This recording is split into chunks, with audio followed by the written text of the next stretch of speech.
আমি বললাম না যে রাগ করবেন। খালি কাকা কাকা দাঁড়ি হরো কাকু কো একটা কথা কই, কি কথা কবা কমু আবার রাগই করবেন নি।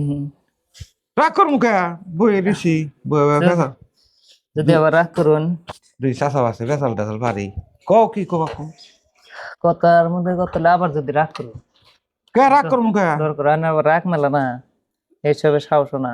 না কও কি কবা কও কথার মধ্যে কথা হইলো যদি রাগ করেন আবার। খালি খালি কাজ যদি তুমি কও আমি তো শুনতাছি কি কবা কও কমু তো ওই তো ডর করে আর খালি ধমক দেন, রাগ করবেন না তো আবার। খালি কয় রাগ করো না করো কি কবা কও আমি তো কইতেছি কও রাগ করুন যদি আবার, দাও দাও কইলে আমি যে রাগ করবেন। খালি কয় যদি কও কও এই আধা ঘন্টা ধরে খালি আমি কইলাম না যে রাগ করবেন, আমি জানি। তা তুমি দেখো আমি জানি না যে আর রাগ মতো করবেন। বই রয়েছি কথা কবা আমি বললাম না।